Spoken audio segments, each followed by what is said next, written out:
Widow tried to trade her hair for bread. The vampire king said, "Keep it, I'll feed you both. It is all I have left of value, my lord. It is clean, it is long, and it has never known the touch of a common shear." Jessamine's voice didn't tremble, though the cold of the throne room seeped through her thin soles and bit at her marrow. She knelt before the dais, her hands shaking as she pulled the heavy, chestnut weight of her hair over one shoulder. In her right hand, a pair of rusted tailor's scissors glinted under the pale moonlight, streaming through the high, arched windows of the Raven Spire. "A loaf of rye," she whispered. "One for the girl, and one for the memory of the man I buried." The shadow upon the throne shifted. A sound like silk dragging over stone echoed in the silence. Evander Ravenhill, the king of the Black Reach Crags, leaned forward. His eyes weren't red, as the villagers claimed, but a piercing, frozen violet. "Keep it," he said, his voice a low, melodic rumble that vibrated in her chest. "The shears are dull, and the wind is far too cold for a bare neck. I will feed you both. But not for hair, Jessamine Fairhaven." The village of Oakhaven was dying, not with a scream, but with a rattling, frozen sigh. Jessamine stood by the window of her cottage, watching the snow bury the fence her husband, Cedric, had built 3 summers ago. Cedric Fairhaven had been a man of soil and sunlight, a carpenter who smelled of cedar shavings and honest sweat. But the great frost had come, a winter that refused to break, and the soil had turned to iron. Cedric had caught the lung fever trying to dig through the permafrost to find the last of the winter beets. He had died in the autumn, leaving Jessamine with a hollow hearth and a 5-year-old daughter, Callista, whose ribs were beginning to show through her woolen shift like the hull of a wrecked ship. The pantry was a tomb, a handful of oat dust, a jar of rancid lard, and the memory of soup. "Mama?" Callista's voice came from the pallet by the fire. The fire was little more than a single, flickering ember, struggling against the draught. "Is the baker coming today?" Jessamine turned, forced a smile that felt like glass cracking. She smoothed her hair, the one thing the famine hadn't taken. It was thick, reaching past her waist, a deep, rich mahogany that Cedric used to say was the color of a polished cello. In Oakhaven, hair like that could be sold to the wig makers in the southern cities if the traders could get through the passes. But the passes were blocked by the king's decree. "The baker is sleeping, Cal," Jessamine whispered, kneeling by the girl and tucking the thin blanket tighter. "But I'm going to go find us something better. Stay here. Don't open the door for anyone but the wind." She took the tailor's shears from the sewing basket. They were heavy, cold, and notched with age. She wrapped herself in her threadbare cloak, the wool so thin it was more a suggestion of warmth than a reality. Outside, the world was a study in grayscale. The sky was the color of a bruised plum, and the wind howled through the skeletal trees like a pack of starving wolves. She began the climb. The Raven Spire sat atop the highest peak of the crags, a jagged tooth of obsidian piercing the clouds. People said the king who lived there, Evander Ravenhill, was older than the mountains themselves. They said he drank the moonlight and feasted on the shadows of the desperate. But hunger is a more immediate monster than folklore. As she trekked, the air grew thinner, crystalline. Every breath felt like swallowing needles. She thought of the gold sellers who used to come to the village. They would weigh a woman's braid against a bag of grain. Her hair was long. Surely it was worth a month of life. She passed the iron gates, which stood open and mocking. No guard stood watch. The cold was sentry enough. The climb took hours, her boots tattered, and her toes numbing into a terrifying silence. By the time she reached the great hall, her vision was swimming with white spots. The doors swung open before she could touch the iron rings. The interior was vast, smelling of ancient incense and something sharp, like ozone before a storm. There was no fire in the hearths, yet the air felt strangely still, as if the castle itself were holding its breath. She walked the length of the hall, her footsteps echoing. At the far end, on a throne carved from a single block of star-glass, sat the man the world feared. He was dressed in black velvet and silver lace, his skin the colour of fine porcelain, translucent and perfect. His hair was as black as the ravens that circled the tower, falling over his brow in elegant disarray. He didn't look like a monster. He looked like a tragedy. Jessamine knelt. She felt the weight of her hair, the only currency she had left. She made her offer, her voice a fragile thing in the cavernous space. When he spoke, the sound wasn't what she expected. It wasn't the snarl of a beast, but the weary cadence of a man who had heard every prayer and ignored them all. Until now. "Keep it," he told her. "I have no use for the vanity of the living." He stood, and his height was intimidating, a shadow that seemed to stretch and fill the room. He descended the stairs, his movements fluid and silent, like a cat stalking through tall grass. He stopped 3 paces from her. The scent of him hit her then. Not decay, but cold mountain air and crushed violets. "You are Jessamine," he said. It wasn't a question. "The widow of the woodcutter. You have a child with eyes like the spring sky." Jessamine gasped, her hand flying to her throat. How do you know?" "I hear the heartbeat of the valley," Evander replied, his violet eyes tracking the pulse in her neck. "It is a frantic, stuttering sound lately. Most heartbeats go out like candles. Yours is a stubborn flame." He reached out. She flinched, expecting the bite of fangs or the grip of ice. Instead, his long, elegant fingers merely brushed a stray lock of hair back from her forehead. His touch was cold, colder than the snow, but there was a strange, electric thrum in it. "You came to trade your beauty for bread," he murmured. "A poor bargain. Beauty fades in the grave, but hunger is eternal. I will feed your daughter. I will send my riders with grain, meat, and wood for your hearth." "Why?" she whispered, her heart hammering against her ribs. "What is the price? If not my hair, then my blood?" Evander's lips curved into a faint, bitter smile. "Your blood is thin with starvation, Jessamine. It would taste of nothing but sorrow.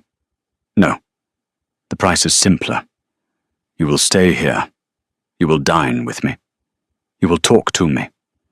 The silence of 5 centuries is a weight heavier than any crown." He turned back toward the shadows of the throne. "Go to the kitchens. There is a man there, Benedict Silverthorn. He is my seneschal. He will give you what you need for the journey back to fetch the girl. By nightfall, you both will live within these walls." Jessamine looked at the shears in her hand. She looked at the king's back. A soft cliffhanger of fear and hope warred in her chest. She was trading her freedom for a loaf of bread, and she knew, with the instinct of a hunted thing, that once she entered the Ravenspire as a guest, she might never leave as anything else. The descent back to the village was a blur of adrenaline and disbelief. Following close behind her was a figure that seemed to have materialized from the very stones of the castle. Benedict Silverthorn was a man of sharp angles and greying temples, dressed in a charcoal-coloured coat that seemed to absorb the light. He led 2 massive black horses laden with panniers. When they reached the cottage, Jessamine burst through the door. Callista!" The girl was huddled by the dying ember, her eyes wide. When she saw the bread, real white flour bread dusted with seeds, she wept. It was a sound Jessamine would never forget, the sound of a child being saved from the brink. Benedict didn't speak. He moved with a mechanical efficiency, unloading crates of salted beef, jars of honey, and sacks of heavy golden grain. He rebuilt the fire with logs that burned with a blue, unnatural heat, instantly chasing the frost from the corners of the room. "The king expects you before the moon reaches its zenith," Benedict said, his voice like dry parchment. "I have to pack," Jessamine said, reaching for a trunk. "Leave it," Benedict replied. "Everything you own is a relic of a life that is over. The king provides for his guests." Jessamine looked at Cedric's chair. She looked at the small wooden bird he had carved for Callista. She tucked the bird into her cloak. That was all. The journey back up the mountain was different this time. She sat on the back of one of the great horses, Callista tucked into her lap. The horse's skin was unnaturally warm, a furnace of muscle and power that didn't seem to tire. As they re-entered the Raven Spire, the gates groaned shut with a finality that made Jessamine's breath hitch. The castle was no longer a cold tomb. Lanterns had been lit, casting long, flickering shadows against the tapestries. The air was warmer now, smelling of cedar and roasting meat. Benedict led them to a suite of rooms in the east wing. It was a place of impossible luxury. The bed was piled high with furs and silks. There was a copper tub filled with steaming water, and laid out on the chaise were clothes of velvet and lace. "Bathe," Benedict commanded. "Eat. Then, Jessamine, you will join the king in the solarium." Callista was already poking at a bowl of fruit on the table, her hunger overriding her fear. Jessamine washed the grime of Oakhaven from her skin. As she scrubbed, she felt the phantom weight of the king's touch on her brow. Who was he? The stories said he was a butcher, a tyrant who had locked the seasons in a permanent winter to keep his subjects weak. But the man she had seen looked hollowed out. She dressed in a gown of deep emerald silk. It fit her perfectly, as if it had been made for her measurements. She left her hair down, cascading over her shoulders like a dark waterfall. She felt like a different woman. Not a widow, not a beggar, but a character in a dark fairy tale. She found Evander in the solarium, a room with a glass ceiling that looked out onto the swirling nebula of the winter sky. He was standing by a telescope, his hands folded behind his back. "The girl is asleep?" he asked without turning. "She is full and warm for the first time in a year," Jessamine said. "Thank you." "Do not thank me for bread, Jessamine. It is a basic right that I have denied this land for too long." He turned, and for a moment the moonlight caught the sharp line of his jaw and the haunting depth of his gaze. "You wonder why the winter doesn't end. You think I am the cause." "Are you not?" she asked, her heart tripping. "I am the anchor," he said, stepping closer. "The winter is a curse laid by the House of Silverthorn centuries ago. It feeds on the life force of the ruler. To break it, I must stay here, in this frozen heights, drawing the cold into my own veins so it does not consume the entire world. I am not the king of winter because I love the ice. I am the king of winter because I am the only one who can survive the frost." He reached out, his hand hovering near her cheek. He didn't touch her this time, but she could feel the chill emanating from him. "I brought you here because I wanted to see if there was anything left in Oakhaven that hadn't turned to stone." Your heart beat. "It's the only warm thing I've felt in a century." Jessamine felt a surge of pity so strong it overrode her terror. She reached up and took his hand, pressing his cold palm against her warm cheek. He gasped, a sharp, ragged sound, and for a second his eyes flashed a deep, predatory crimson. He jerked his hand away. "You do not know what you are doing," he hissed. "I know what it is to be lonely," she whispered. Evander looked away, his silhouette trembling against the starlight. "Go to bed, Jessamine. The nights here are long, and the shadows have teeth." As she walked back to her room, she heard a sound from the depths of the castle, a long, mournful howl that wasn't a wolf. It sounded like a man in agony. She realized then that the bread and the warmth were a gilded cage, and the king was as much a prisoner as she was. The first week in the spire was a study in silence. Every morning a feast appeared in the dining hall. Callista bloomed like a winter rose, her cheeks filling out, her laughter returning as she played with the various clockwork toys Benedict provided. The seneschal was a silent shadow, always watching, his eyes following Jessamine with an unreadable expression. But Evander was only seen at night. They would sit in the library, a room filled with thousands of leather-bound volumes. He didn't ask her for her blood. He didn't ask her for her hair. He asked her about the smell of rain on hot dust. He asked her about the sound of a honeybee's wings. He asked her about the feeling of a sun-warmed tomato picked fresh from the vine.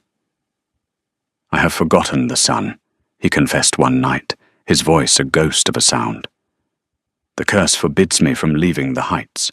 If I descend to where the sun touches the earth, the anchor breaks, and the great frost will sweep across the southern kingdoms, burying them forever." "Is there no cure?" Jessamine asked, her fingers tracing the gold-leafed spine of a book. "Only a sacrifice," Evander said, looking at her. "A heart that beats for the king must be given to the mountain. But who would love a monster of ice?" Jessamine felt a strange tightening in her chest. She watched him, the way he moved with a tortured grace, the way he looked at the stars as if they were a map to a home he could never return to. He was a king, but he was also a martyr. One evening, she wandered deeper into the castle than she had before. She was looking for the source of the music she heard, a haunting violin melody that seemed to weep through the walls. She found herself in a gallery of portraits. Most were of grim-faced men with the Ravenhill jaw, but one was different. It was a woman with hair like Jessamine's, her eyes full of fire. The plaque read, "Leocadia Ravenhill, the last queen." "She was my sister," a voice said behind her. Jessamine jumped. Benedict was standing in the doorway, his face illuminated by a single candle. "She tried to break the curse," Benedict said, his voice unusually soft. "She thought she could trade her own life for the spring. But the mountain is greedy. It took her life and kept the winter." "Why are you telling me this?" Jessamine asked. "Because," Benedict said, stepping into the room, "the king is growing weak. The anchor is fraying. He brought you here because he is hungry, Jessamine. Not for bread. For life. Every moment you spend with him, you are giving him a reason to want the world. And if he wants the world too much, he will leave this tower. And if he leaves, we all die." Jessamine looked back at the portrait of Leocadia. She thought of the way Evander's eyes softened when she spoke of the sun. She thought of the coldness of his skin. That night, when she met Evander in the solarium, the atmosphere was different. A storm was raging outside, the wind lashing against the glass like a titan's fist. Evander was pale, almost translucent. He was slumped in his chair, his eyes closed. "Evander," she whispered, using his name for the first time. He didn't answer. His breathing was shallow, his pulse barely a flicker at his wrist. Jessamine knelt beside him. She saw a thin line of frost creeping up his throat, crystallization of the curse. Without thinking, she leaned forward and pressed her lips to his. It wasn't a romantic kiss. It was a desperate attempt to share warmth. But as soon as their lips met, the world exploded. A surge of heat, violent and ancient, tore through her. She felt her own life force being pulled toward him like water down a drain. Evander's eyes snapped open. They were blood red, the pupils blown wide. He gripped her shoulders, his fingers bruising her skin. For a moment, she saw the monster. She saw the hunger of 500 years, the raw, aching need of a predator. His fangs grazed her lower lip, drawing a single tiny bead of blood. The scent of it filled the room, rich, copper, and vital. Evander let out a low, guttural growl, his grip tightening. Jessamine didn't pull away. She leaned into him, her heart thundering against his chest, her hair falling around them like a curtain of mahogany silk. "Take it," she whispered against his mouth. "If it helps you hold back the winter. Take it." Evander froze. The red in his eyes flickered, fighting the violet. He looked at her, really looked at her, and saw not a meal, but a woman who was willing to trade her soul for his peace. He shoved her away, gasping for air he didn't technically need. "Get out!" he roared, the sound shaking the glass above them. "Get out before I tear the life from you!" Jessamine fled. She ran through the darkened halls, her heart a frantic bird in her chest. She reached her room and locked the door, sinking to the floor. She touched her lip, feeling the slight sting of the puncture. She had seen the beast, but she had also seen the man who was terrified of becoming one. And in that moment, she realized with a sinking dread that she was no longer afraid of the Vampire King. She was afraid of the day his heart would finally stop beating. Outside, the storm shrieked, and for the first time, the frost began to form on the inside of her bedroom window. The anchor was failing. The morning after the storm brought a silence so heavy, it felt as though the castle had been submerged in deep water. Jessamine awoke to find the frost patterns on her window had grown into intricate, jagged forests of white, blocking out the pale winter sun. Her lip was slightly swollen, a faint metallic tang still lingering on her tongue, a ghost of the moment she had offered her life to a starving god. She dressed in a gown of heavy, midnight blue wool, her fingers trembling as she laced the bodice. Every nerve in her body felt frayed, pulled taut like a bowstring. She should have been packing her things, grabbing Callista, and fleeing back to the village, even if it meant starving in the snow. But when she looked at her daughter, sleeping soundly under furs with a faint dusting of crumbs on her chin, she knew she couldn't go. Not because of the food, but because of the man who had looked at her with such agonizing restraint. She found Benedict Silverthorn in the great hall, polishing a set of silver candelabras. The light from the high windows caught the sharp bridge of his nose and the cold grey depth of his eyes. "He is in the lower ossuary," Benedict said without looking up. "If you have any sense, you will take the girl and leave while he is still fighting the hunger. The horses are saddled." "I'm not a coward, Benedict," Jessamine replied, her voice steadying. "And I'm not just a meal. Why do you hate him so much? You serve him, yet you speak of him as if he were a plague." Benedict paused, his cloth frozen against the silver. "I do not hate him, Jessamine. I fear for the world. My family has been the keepers of the Ravenhill anchor for 10 generations. We are the Silverthorns, the thorns that keep the rose from being plucked. My duty is to ensure the king stays on his throne, so the ice stays in the crags. You are a distraction, a warmth that will melt the very thing holding this kingdom together." "Then let it melt," she whispered. "No one should have to live like this. Not even a king." Benedict looked at her then, a flicker of something like pity crossing his features. "Go to him, then. See what your warmth does to a man made of ice." Jessamine descended the spiral stairs into the heart of the mountain. The air grew colder, smelling of damp stone and ancient, forgotten things. She found Evander in a chamber lined with sarcophagi, standing before a massive, pulsating crystal that glowed with a sickly, violet light. This was the anchor. It hummed with a low-frequency vibration that made her teeth ache. Evander was stripped to his waist. His back was a map of scars, long, jagged lines that looked like lightning strikes. As she watched, a vein of frost crept across his shoulder blade, turning the skin into translucent marble. He was leaning against the crystal, his forehead pressed to the stone, his breath coming in ragged, crystalline puffs. "Evander," she breathed. He didn't turn, but his posture stiffened. "I told you to leave." "I'm not leaving someone who is suffering," she said, stepping closer. The cold emanating from the crystal was a physical wall, but she pushed through it. She reached out, her hand hovering over the frost on his back. "Is this what the curse does? It turns you into the mountain."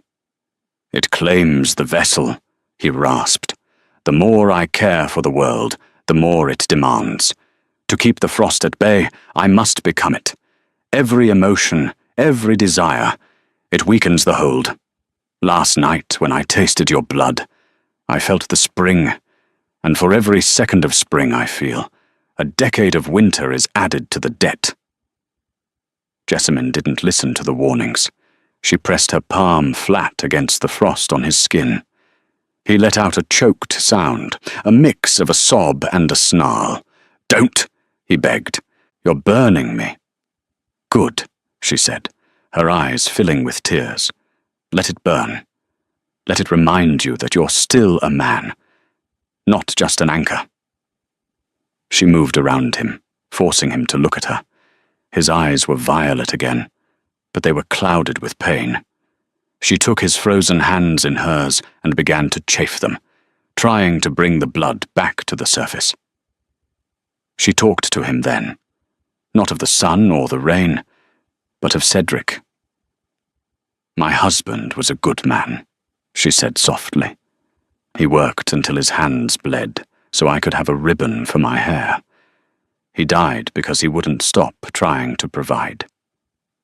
You're doing the same thing, Evander. You are working yourself into a grave for people who don't even know your name. But you can't save the world if you're a statue." Evander looked down at their joined hands. The frost on his skin began to recede, turning back into pale, living flesh. For a long moment, the only sound in the ossuary was the rhythmic, dying hum of the anchor, and the steady beat of Jessamine's heart. "I have forgotten how to be a man," he whispered, his voice cracking. "I only know how to be a wall." "Then let me be the window," she replied. He leaned down, his forehead resting against hers. He didn't kiss her, but the closeness was more intimate than the blood sharing of the night before. It was a promise of presence. But as the warmth grew between them, the crystal behind him flared a violent, angry purple, and a crack echoed through the chamber like a gunshot. The mountain was reclaiming its king, and it would not suffer a rival for his heart.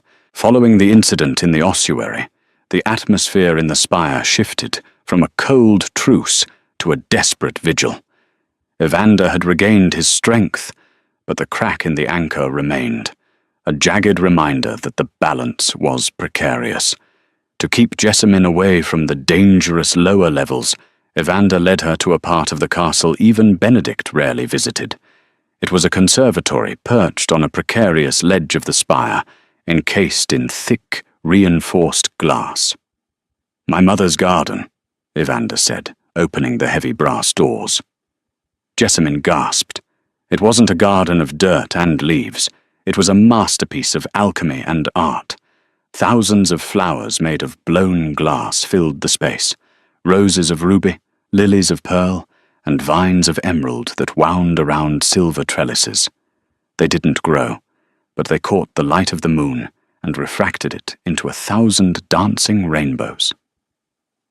"It's beautiful," Jessamine whispered, walking through the silent, glittering rows. "But it's so still." "She couldn't bear the death of the seasons," Evander explained, his voice echoing in the glass chamber. "When the curse first took hold, She spent her fortune and her sanity creating a world that would never wilt. She wanted to prove that beauty could be eternal without being cold. He reached out and touched a glass rose. She was wrong. Without the rot, there is no growth. Without the winter, the spring has no meaning. This is what I was meant to be, Jessamine.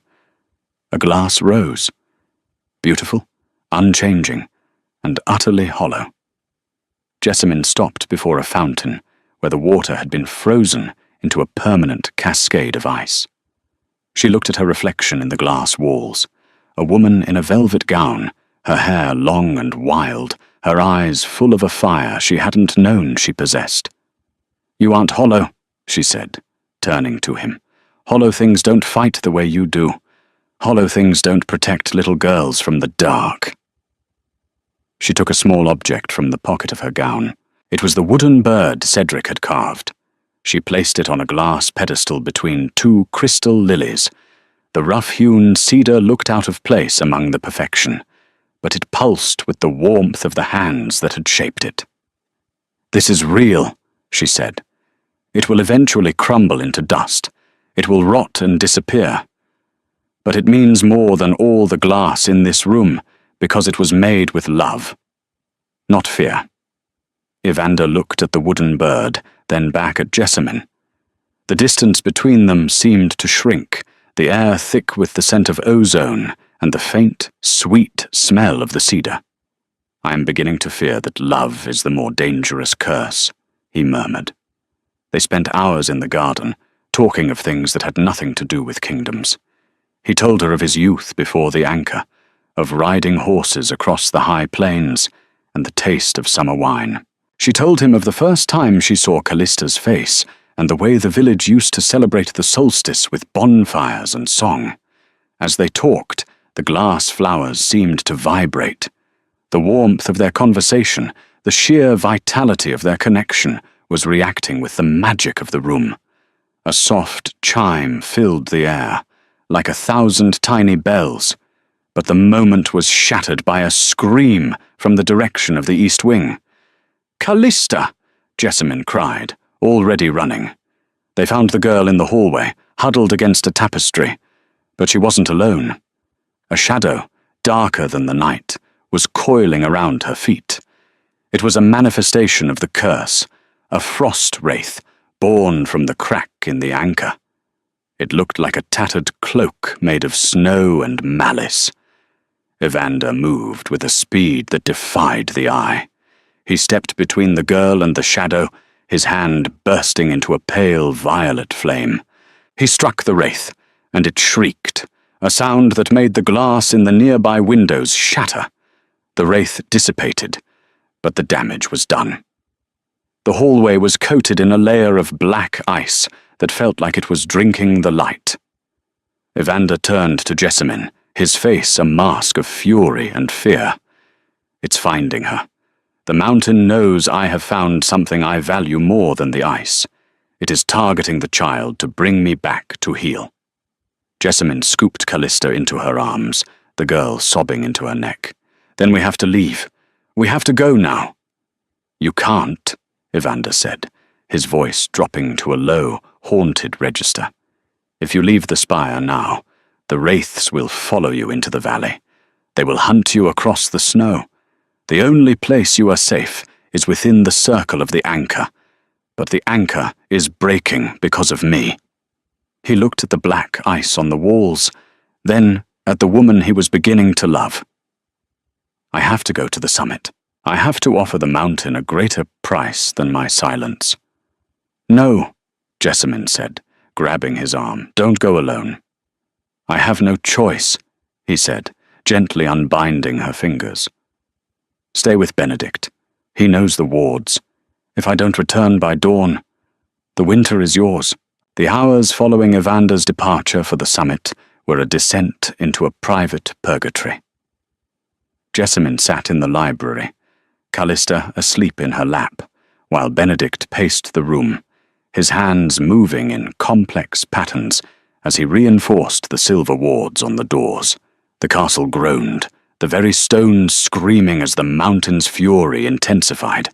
Outside, the wind had become a physical force, battering the spire until it seemed the tower would snap like a dry twig. "He shouldn't have gone," Benedict muttered, his face pale in the flickering candlelight. "The summit is where the curse is strongest. It's where the Silverthorn who started this first bound, the Ravenhill blood. The mountain doesn't want a price, Jessamine. It wants the king's soul." "Why would your family do this?" Jessamine asked, her voice tight with anger. "Why bind a whole line of people to such a miserable fate?" Benedict stopped his pacing and looked at her, because 500 years ago, the world was burning. A great fire demon had risen from the south, and the only thing that could stop it was the primordial cold of the crags. My ancestor struck a bargain with the earth itself. The Ravenhills would provide the vessel, and the Silverthorns would provide the chains. We saved the world, Jessamine, but we forgot to save ourselves. Jessamine looked at the door. "He's not just a vessel. He's a man. To the mountain, he is a battery," Benedict said, "and he is running dry." Suddenly, the wards on the door flared bright white and then went dark. A coldness, deeper than any they had felt, seeped under the threshold. Benedict drew a silver dagger, his eyes darting to the shadows. "It's here," he whispered. The shadows in the corners of the library began to stretch and warp, taking on the shapes of men in tattered armor, the ghosts of those who had died in the great frost, now puppets of the mountain's will. They moved with a slow, grinding grace, their eyes glowing with a malevolent blue light. Jessamine didn't have a sword or magic. She had her hair, her heart, and her husband's carving. She stood up, shielding Callista, and grabbed a heavy iron fire poker from the hearth. "Get back!" she hissed at the shadows. Benedict fought with a desperate, practiced skill, his dagger flashing, but there were too many. The cold was slowing his movements, turning his blood to sludge. A shadow lunged at Jessamine, its hand a claw of ice reaching for her throat. She swung the poker, striking the shadow's chest. It shattered like glass, but another took its place. She felt the frost biting at her skin, the life being sucked out of her. Just as the shadows closed in, a sound echoed through the castle. Not a scream, but a song. It was the violin melody Jessamine had heard before, but now it was loud, defiant, and filled with a searing heat. The shadows recoiled, their forms flickering like candles in a gale. In the doorway stood a woman who looked exactly like the portrait of Leocadia, but she was translucent, a spirit of gold and flame. She wasn't a wraith of the mountain. She was a memory of the sun. "Brother," the spirit whispered, her voice a warmth in the room. The ghosts vanished, unable to withstand the presence of a soul that had died for love. Benedict fell to his knees, tears carving tracks through the frost on his face. "Leocadia." "The king is falling," the spirit said, looking at Jessamine. "The mountain has claimed his heart, but his soul is still reachable. You must go to him, Widow Fairhaven. Only the living can touch the dead." The spirit faded, leaving behind a lingering scent of violets and wood smoke. Jessamine didn't hesitate. She handed Callista to Benedict. "Watch her. If I don't come back, take her to the south. Don't look back." "Jessamine, you'll freeze before you reach the stairs," Benedict cried. "Then I'll die warm," she shouted back, already running toward the central spire. The climb to the summit was a journey through a nightmare. The wind tried to throw her from the narrow stone stairs, and the snow blinded her. Her hands were numb, her breath a series of agonizing gasps. But she kept moving, driven by the memory of Evander's violet eyes and the way he had touched her hair as if it were the most precious thing in the world. She reached the summit. A flat plateau open to the sky. In the center stood a throne of solid ice, and upon it sat Evander. He was encased in a shell of crystal, his eyes closed, his skin as blue as the deep ocean. The mountain was consuming him, the curse finally completing its task. He was becoming the anchor itself. "Evander!" she screamed, her voice lost in the roar of the blizzard. She threw herself at the ice, clawing at the shell with her bare hands. It was like trying to break a diamond. She felt her own heat fading, her heart slowing. She realized then that she couldn't break the ice from the outside. She leaned her forehead against the crystal, right over where his heart would be. She closed her eyes and thought of everything warm, of Cedric's fire, of Callista's laugh, of the smell of summer rain. She offered it all to the mountain. "Take me instead," she whispered into the ice. "I have a heart that beats for him. Take my life, but give him back his." The ice didn't break. It began to glow. A soft, pulse-like light started deep within the crystal, matching the rhythm of Jessamyn's fading heartbeat. And then, a crack. A single hairline fracture appeared on the surface of the shell. A drop of blood, Jessamyn's blood, from her frost-bitten fingers, seeped into the crack. The mountain let out a roar of rage that shook the very foundations of the world, and the sky turned a blood red as the sun began to rise. But the sun wasn't supposed to be visible from the Raven Spire. The anchor was breaking, and the dawn was coming with a vengeance. The explosion was not one of sound, but of light, a blinding, violet-white flash that seared the retinas and turned the world into a canvas of pure radiance.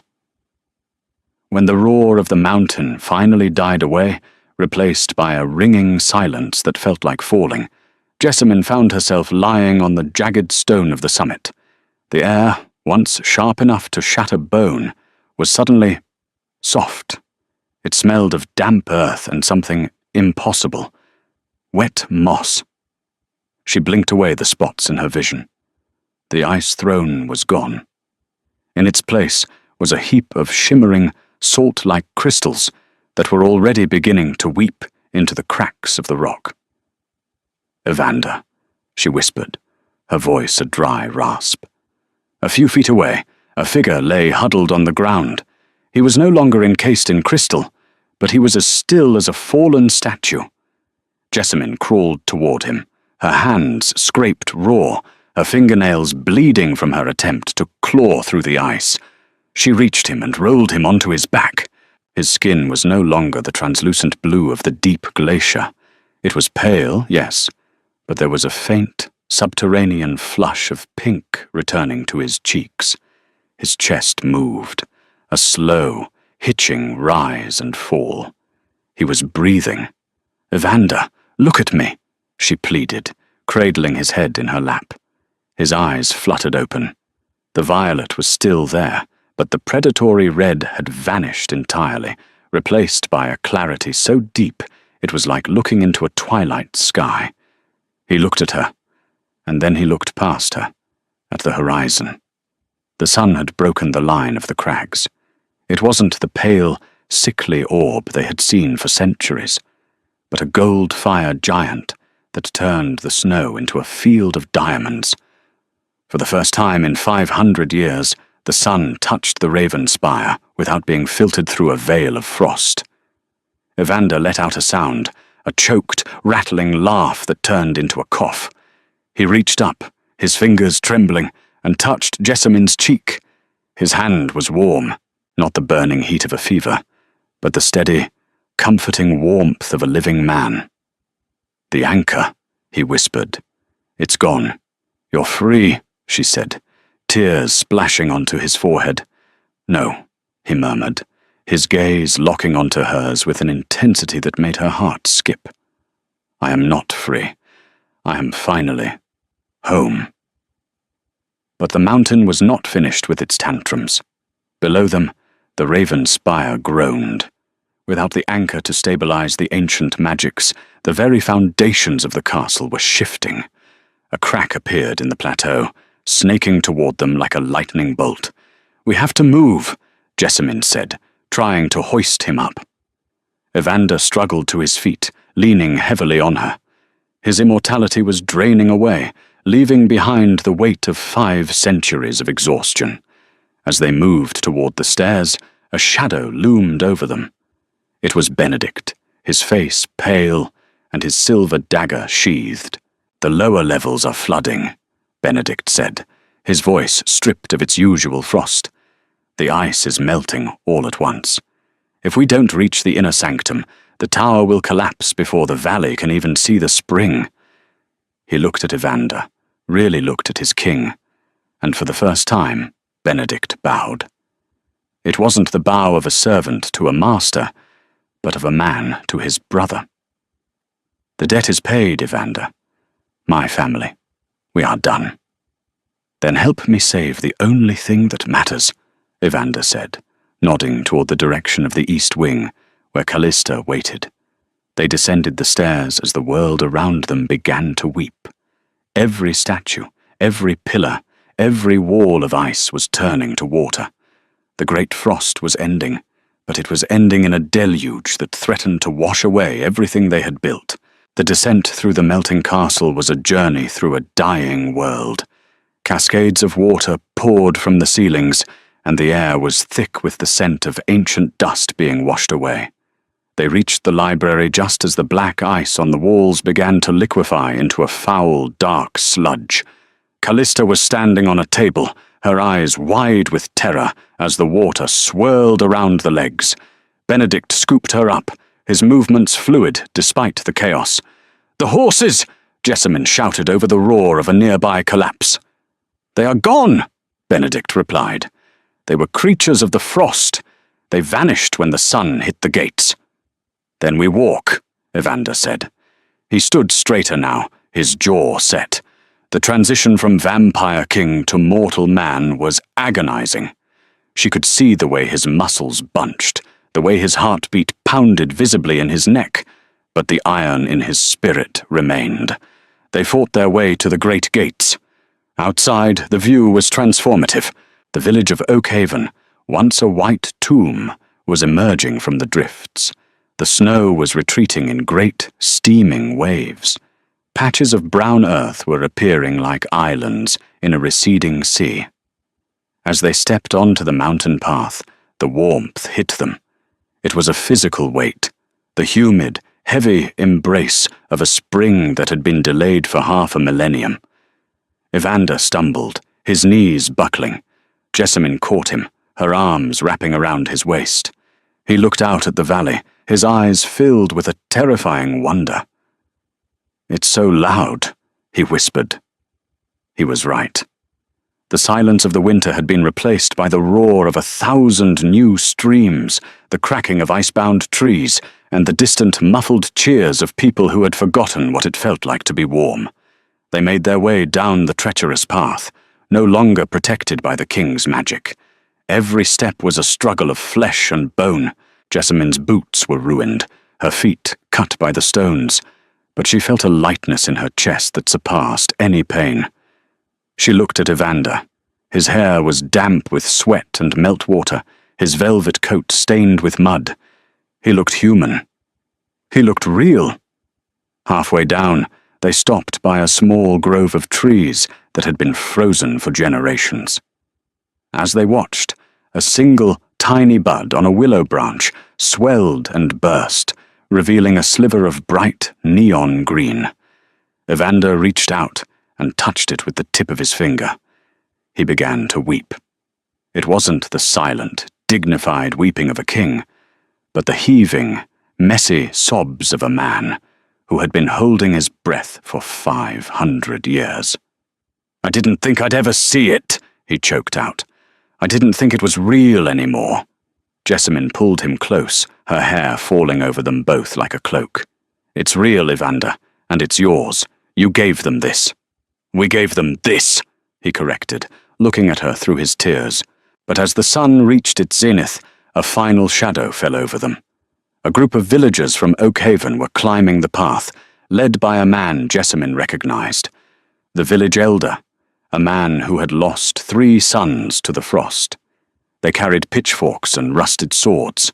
They hadn't come to thank the king. They had come to kill the monster they blamed for their misery. Jessamine stepped in front of Evander, her hands clenched into fists. The air on the mountain slope was thick with the scent of wet pine and the steam rising from the melting drifts, but the atmosphere between the two groups was as brittle as the receding ice. The villagers stood in a ragged line, their faces etched with the scars of a half-millennium of shared trauma. These were the descendants of the starving, the sons and daughters of a town that had forgotten the taste of a peach or the touch of warm rain. In their eyes was a flicker of something ancient and ugly, a need for a scapegoat, a physical target for 500 years of grief. The elder, a man named Silas, whose back was permanently hunched from the cold, stepped forward. The rusted pitchfork in his hands trembled.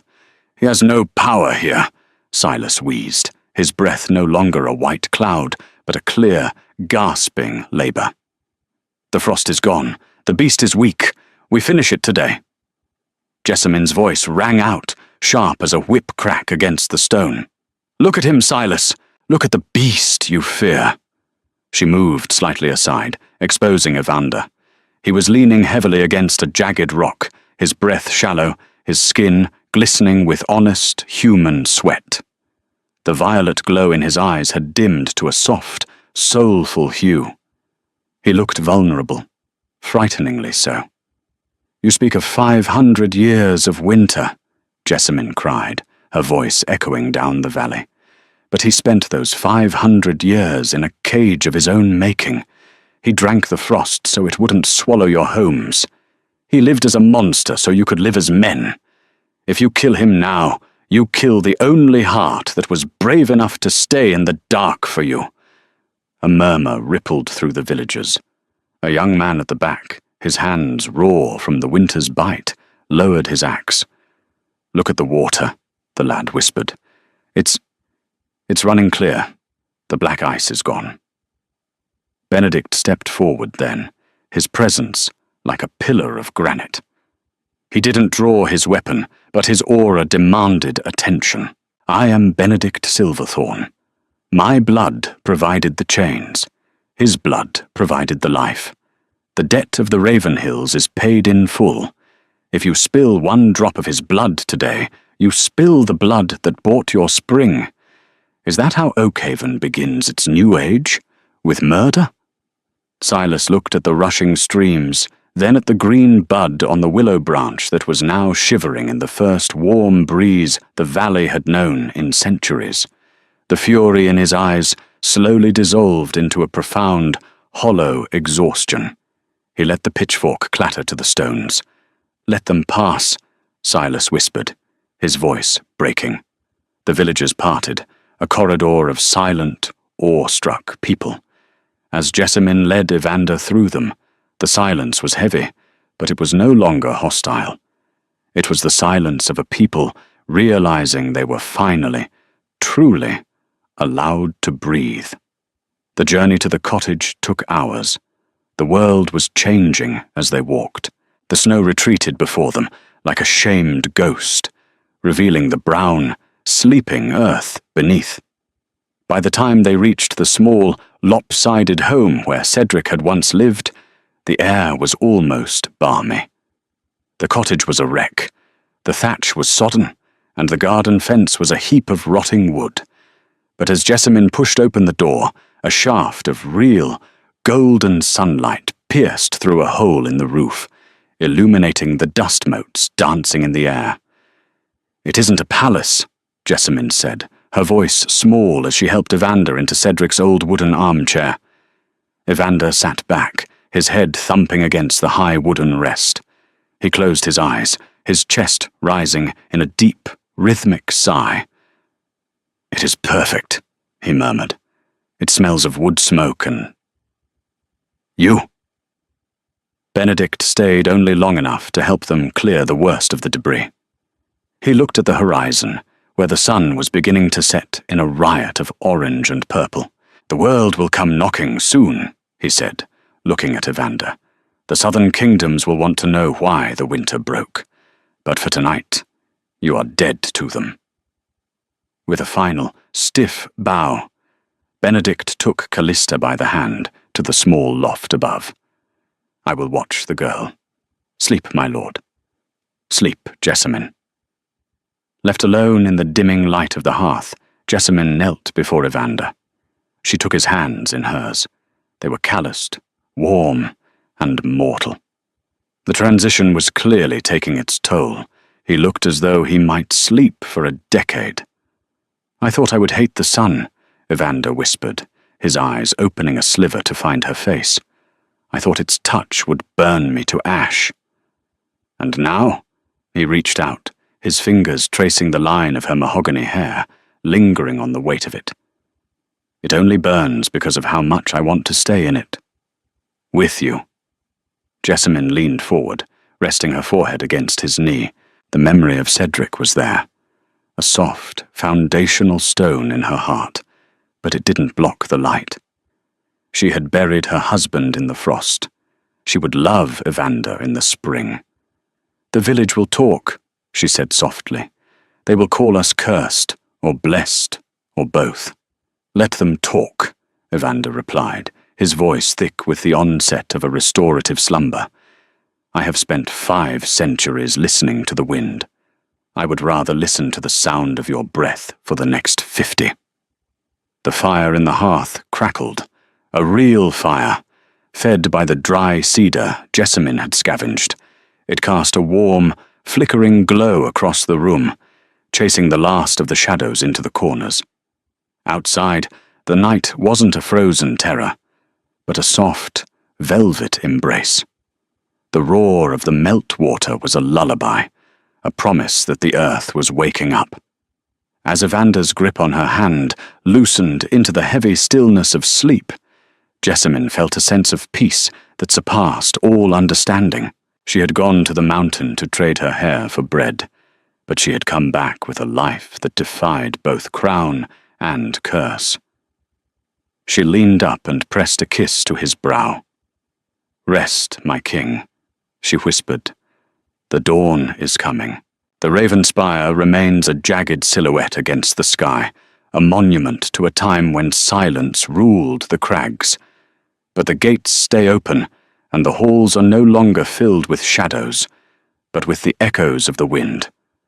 Below, in the valley, the fields are lush and green, and the children of Oakhaven tell stories of the widow who tamed a king with nothing but her heart. Love, they say, is the only magic that can melt a mountain. It is a bond that requires no blood, only the courage to stay when the world grows cold.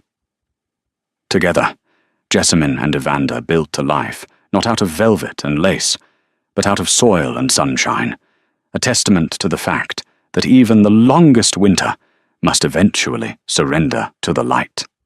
Their story lives on in every blooming flower, a poetic reminder that destiny is not a chain, but a choice. If you enjoyed this cinematic journey of love and survival, please don't forget to like this story, share it with someone who believes in the power of second chances, and subscribe for more atmospheric tales of romance and destiny.